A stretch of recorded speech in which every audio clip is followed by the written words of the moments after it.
As a speech pathologist, I work with people who've had strokes and have trouble swallowing or problems communicating because of either language impairment, which is aphasia, or speech muscle problems, which we call dysarthria.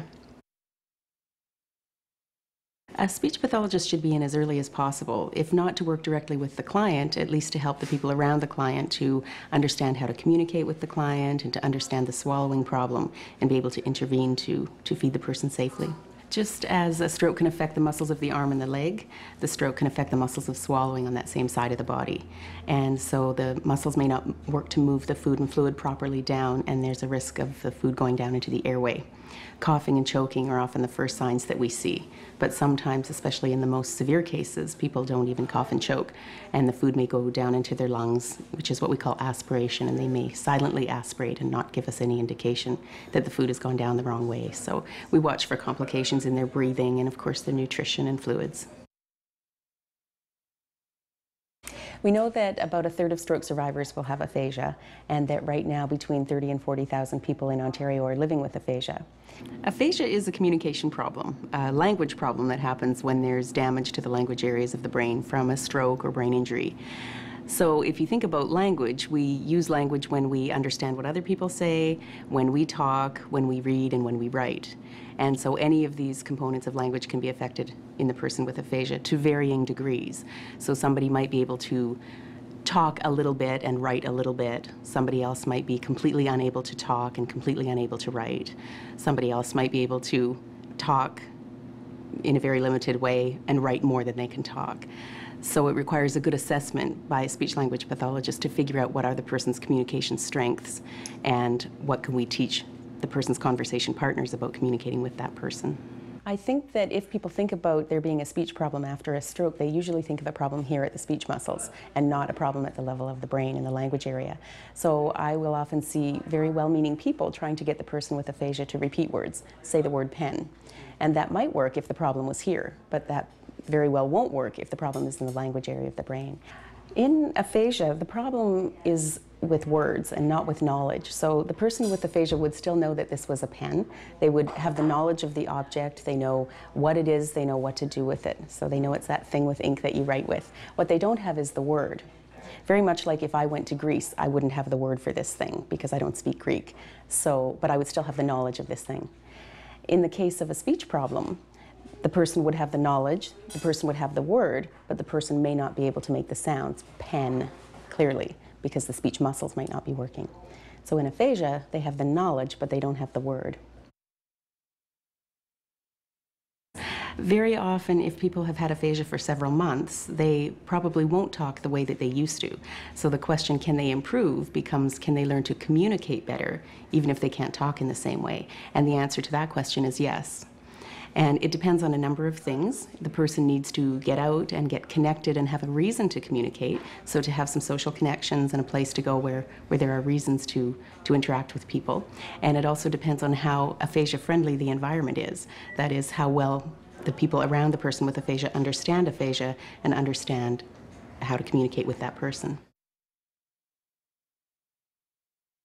The first thing with aphasia is that you need to understand that the person is competent, that they know more than they can say. And once you start there, then you can be very creative in communication. So once you believe that the person knows what's going on around them and remembers their rich life story and just needs some support to communicate. One good way to think about it is as if English has become a foreign language, as if the person's first language is now a foreign language. So if you've ever been to a country where you're surrounded by people who don't speak your language, you still know who you are and where you are and the familiar people around you, but you may not be able to communicate with the people in that country because you don't have the words. Now, even in that situation, you can become very creative with communication, and you can point and gesture and use body language and maybe use the maps that you have or your travel guidebook to ask someone for directions, for example. So you take away the words and you start using more nonverbal means of communication. Well, I think they have to make a commitment to just moving forward. It's difficult because there are losses that go along with that, and people can be at different stages of accepting that loss. Sometimes, in fact, the person with aphasia is a little bit ahead of the family member, but And sometimes they need support and help to cope with that, so social work services are often very helpful. But again, it comes down to the communication partner understanding the aphasia and the fact that the person is competent, and the communication partner learning some techniques to communicate with the person with aphasia. It also requires that the person with aphasia be patient with the communication partner and give that person credit for trying. Caregivers and family members first need to understand and give the person credit for being competent. So it starts there, acknowledging that the person with aphasia knows more than he can say. And then the next step is to learn some concrete strategies so that you can communicate effectively with the person who has aphasia. So some very basic examples are people with aphasia need to have a way to answer yes and no, and sometimes they will say yes when they mean no, or vice versa.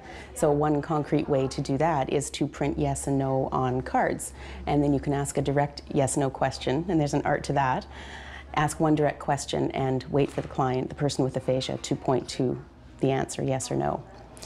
A couple of other examples are you can use props and natural gestures. So rather than saying, would you like coffee or tea, you might hold them both up. Would you like coffee or tea? And the person can point. Or you can turn that into a yes/no question. Just say, would you like coffee? And wait for the yes/no answer. Would you like tea? Aphasia is often mistaken for a problem with memory because we use words to show what we know and what we remember. So if I said to you, what did you do last weekend? I would expect you to answer me in words. But if you were aphasic and you knew what you did last weekend but didn't have the words, I'd have to understand that you still know what you did. Your memory is fine, but ideally I would give you a way to answer. So in that example, if I knew you could answer yes/no, I might say, instead of an open-ended question such as, what did you do last weekend? I might say, did you go out for dinner last weekend? Did you have family come to visit last weekend? In a way that you can answer yes and no. I would say that to try to write down some things, if the person with aphasia can write, or with a partner, write down a list of things that you might want to talk about and some general questions. Perhaps go in prepared with some conversational supports. So if the person with aphasia has their own communication book that helps them to communicate, or if the partner has a resource book that he or she has put together to help communicate, because often pictures are more helpful in communicating than spoken words, go in prepared. And we do have to respect that doctors, for example, are busy people and may not have all of the time that it takes to communicate with somebody with aphasia. My hope is that doctors would still treat the person respectfully and give the person credit for all that they know, but that they do need strategies. The person with aphasia and the partner need to go in prepared for the conversation. That's really individual, and we kind of think of two different streams, one where we work on the speech, language, reading and writing impairments, or another where we focus on compensating for the problem, or better yet, making environments more accessible. So when I'm working with somebody, I will probably have goals in both of those areas. Goals for the client to actually maybe talk better or write better, but also goals for the conversation partners, who may be family members, or it may be, for example, the physiotherapist on the rehab unit, or whoever comes into contact with that person, and helping that person to participate in their life at that moment. We don't wait for speech to come back for the person to participate in conversations. In the same way that we don't wait for walking to come back for the person who needs the wheelchair. We make environments accessible. So we build those wheelchair ramps and we put in those elevators so that people can access services. And communication access is no different.